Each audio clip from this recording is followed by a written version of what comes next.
आजाद बोल इंडिया आप देख रहे हैं। ईरान के हमले के मद्देनजर इजराइल में इमरजेंसी जैसे हालात हैं। इजरायली आर्मी ने अपने नागरिकों के लिए बाकायदा एक एडवाइजरी भी जारी की है, जिसके जरिए आप इजराइल में फैले डर और घबराहट का अंदाजा साफ लगा सकते हैं। आईडीएफ होम फ्रंट कमांड ने आपातकालीन निर्देशों यानी कि इमरजेंसी इंस्ट्रक्शंस की पूरी लिस्ट जारी की है, जिसमें से अगर 4-5 मेन पॉइंट अगर आप देखें तो आपको सब कुछ नजर आ जाएगा कि ईरान की तैयारियों को लेकर इजराइल के अंदर क्या छटपटाहट है। इन निर्देशों के मुताबिक पहला निर्देश तो यह है कि कम से कम 3 दिनों के लिए पानी और खाने का सामान स्टोर करने के लिए कहा गया है। अहम दस्तावेजों की फोटोकॉपी और नकदी अपने पास रखने को कहा गया है। अपनी तमाम कारों या फिर दूसरी गाड़ियों के फ्यूल टैंक को कम से कम आधा भरा रखने के निर्देश दिए गए हैं, ताकि भागने की सूरत में 100 किलोमीटर दूर तक तो भागा जा सके। मुझे पता नहीं वहां की गाड़ियों का क्या एवरेज होगा, मैंने अंदाजा लगाया कि आधी टैंक पे 100 किलोमीटर, इससे ज्यादा भी जा सकते हैं। इसके अलावा एक निर्देश ये भी है कि बैटरी वाले रेडियो और टॉर्च साथ रखें, ताकि अगर इजराइल के पावर स्टेशन ईरानी हमले में तबाह हो जाएं तो लोगों को रात में रोशनी और खबरें तो मिलती ही रहें कि इजराइल ने किस तरीके से ईरान को तबाह कर दिया, यही बताएंगे वो। खैर, याद रहे कि कल ही आईडीएफ चीफ ने लोगों से ना घबराने और इन सब चीजों की खरीदारी ना करने को कहा था, लेकिन 24 घंटे में ईरान की बड़ी तैयारी देखकर इजराइल को भी मौसम बिगड़ने का अंदेशा हो चला है। तैयारी बड़ी हो रही है, उसकी तस्वीरें मैं आपको दिखाऊंगा, आखिर तक वीडियो देखिए।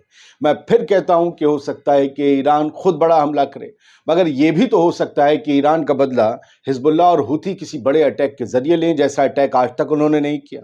और ईरान की तैयारी जो है वो महज अपने बचाव के लिए हो, क्योंकि ईरान नहीं चाहेगा कि कोई भी रीजनल वॉर उसकी वजह से छिड़ जाए, इससे वो डायरेक्ट अटैक ना करे।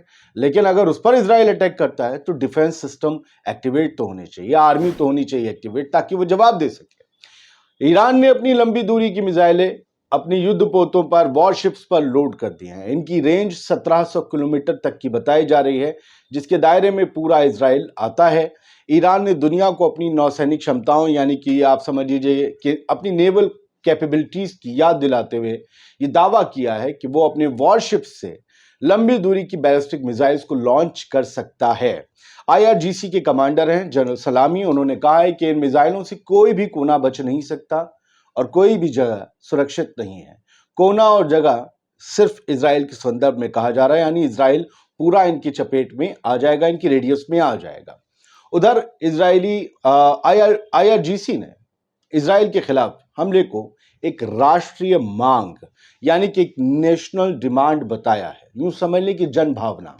ईरानी मीडिया ने कहा है कि हमारी सेना को इजराइल को जवाब देने के लिए सिर्फ 400 सेकंड चाहिए। इस बयान के साथ ये वीडियो भी शेयर किया गया है। इसमें आसमान से आती एक मिसाइल धप करके सीधे जमीन पर अपने टारगेट पर आकर गिरती है। इससे यह दिखाया जा रहा है कि ईरानी मिसाइलों का निशाना कितना पक्का है कि हम इधर उधर नहीं जाते हैं, जहां पर टारगेट है वहीं पर अटैक करते हैं और वहीं टारगेट अचीव करते हैं। साथियों, ये साफ है कि इजराइल के हमले के बाद अब ईरान उस पर हमला करने की तैयारी में है। ईरान ने इजराइल के खिलाफ मिसाइलों को रेडी टू अटैक मोड में रखा है। ईरान के मिलिट्री जनरल ने इसको लेकर चेतावनी भी जारी की है। आपको याद होगा कि इजरायली सेना ने इस हफ्ते की शुरुआत में सीरिया में ईरानी काउंसलेट पर हमला किया था या ईरानी एम्बेसी पर हमला किया था, जिसमें ईरान के टॉप कमांडर समेत कई अफसरों की मौत हो गई थी। अब ईरानी सेना भी इजराइल से ऐसा ही एक बदला लेने के लिए तैयार है। ईरान ने इसके लिए लंबी दूरी वाली मिसाइलें तैनात कर दी हैं। ईरानी सेना ने हिडन टारगेट्स को निशाना बनाने के लिए एयर डिफेंस सिस्टम भी तैनात कर दिए हैं। कल ही ऐसे सिस्टम्स की सरहदों की तरफ ट्रांसपोर्ट करने की तस्वीरें सामने आई थी, शाम के वक्त आई थी। ईरानी सेना की आप देख रहे हैं तस्वीरें, ये सैम की हैं। ईरानी सेना की तरफ से किसी भी वक्त इजराइल पर हमले की संभावना है। पूरे ईरान में सैम एयर डिफेंस सिस्टम तैनात कर दिए गए हैं और सैम की कैपेबिलिटी क्या है इसे आप गूगल कर लें। अगर मैं हर एक चीज के बारे में आपको बताने लगा तो यह एपिसोड बहुत लंबा हो जाएगा। यहां वैसे भी बहुत से दर्शक ऐसे आते हैं जिन्हें शॉर्ट्स देखने और पोगो देखने की आदत भी है, शौक भी है। कहते हैं क्या बता रहे हो, हमें सब पता है, ये कह दिया जहां जाना है जाइए। मैं सिर्फ न्यूज देता हूं, भावनाएं नहीं प्रकट करता। इसने मार दिया, उसने हिला दिया, इसने गिरा दिया, नहीं भैया, जानकारी अभी बाकी है। चलिए आगे बढ़ते हैं।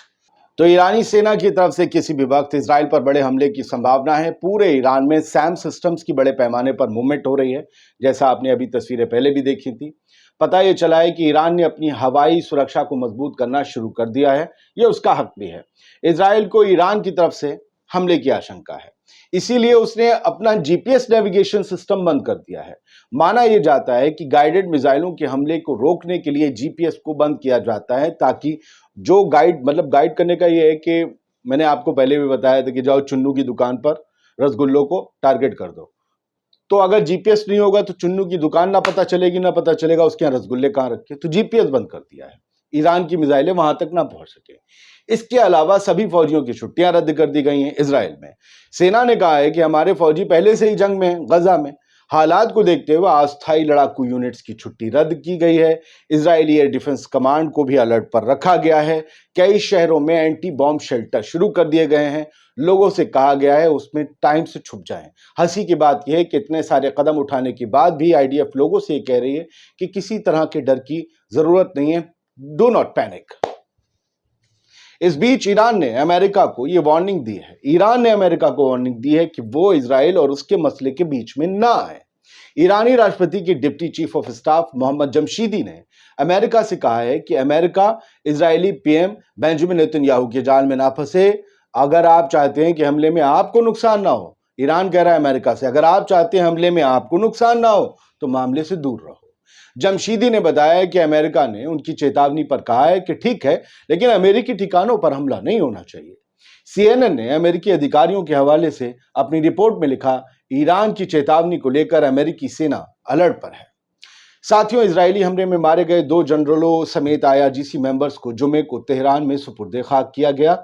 इस दौरान आईआरजीसी के चीफ कमांडर जनरल हुसैन सलामी ने वार्निंग दी थी कि इजराइल ईरानी मिलिट्री ऑफिशियल्स के कत्ल के नतीजों से बच नहीं सकता। जो गुनाह उन्होंने किया है उसकी सजा और खामियाजा उन्हें दोनों भुगतना पड़ेगा। उधर अमेरिका को भी खुफिया जानकारी मिली है, जैसे कि मिल जाती है, लेकिन सीरिया में ईरानी कॉन्सुलेट पे उन्हें खुफिया जानकारी नहीं मिली थी, खुद कहा था उन्होंने। खैर, खुफिया जानकारी अमेरिका को मिली है कि ईरान जवाबी हमले का एक डेडली प्लान बना रहा है, जिसमें वो अपनी शाहेद ड्रोन और क्रूज मिसाइलों का इस्तेमाल इजराइल के खिलाफ करेगा। पेंटागन के अधिकारियों का यह कहना है कि टाइमिंग और टारगेट्स की जानकारी उन्हें नहीं है, लेकिन जानकारी के मुताबिक इस हमले में दमिश्क हमले की तरह एक इजरायली राजनयिक दूतावास को निशाना बनाया जा सकता है। ईरान का यह हमला अब से लेकर अगले हफ्ते रमजान के खत्म होने के बाद होने की संभावना है। इसी खतरे को भांपते हुए अमेरिका और इजराइल लगातार आपस में कांटेक्ट बनाए हुए हैं। दुनिया जानती है कि इजराइल को आज तक अमेरिका ही पालता पोसता आया है। उसे पैदा करने में ब्रिटेन का हाथ था, जब फिलिस्तीनी जमीन पर लाकर ज्यूज को बाहर से बसाया गया था, जिन्होंने आज फिलिस्तीन की ज्यादा से ज्यादा लगभग 85% जमीन पर कब्जा कर रखा है। तो इजराइल और ईरान, गजा, इन सब के जो मामले हैं जुड़े हुए, जंग के हैं, जो भी कॉन्फ्लिक्ट चल रहा है, उससे जुड़ी हुई लगातार हम अपडेट्स आप तक पहुंचा रहे हैं। उम्मीद करते हैं कि आपको हमारी कोशिशें, कुव्वतें, जुर्रतें, हौसले पसंद आते होंगे। अगर आप हमें इन सब के लिए सपोर्ट करना चाहते हैं और बेहतर वीडियोस आगे देखना चाहते हैं टीवी न्यूज़ चैनल्स की क्वालिटी तक के, तो प्लीज़ आप हमें ज़रूर बताएं। और हाँ, ये क्यूआर कोड जो आप थोड़ी देर से देख रहे हैं, ये आज़ाद बोल इंडिया को फाइनेंशियली सपोर्ट करने के लिए है। आप हमें सपोर्ट करें, हमारी हिम्मतों में इजाफा। एक और बात बता दूं कि जो तस्वीरें और वीडियोस के साथ मैं आपके लिए एपिसोड लेकर आता हूं, ऐसे बहुत से लोग जो बहुत मेहनत कर रहे हैं वो नहीं दिखाते हैं वीडियो तस्वीरें। उनकी अपनी मजबूरियां हैं, वीडियो मोनेटाइज नहीं होते तो यूट्यूब से एक भी पैसा नहीं मिलता। लेकिन हम इस चक्कर में नहीं हैं।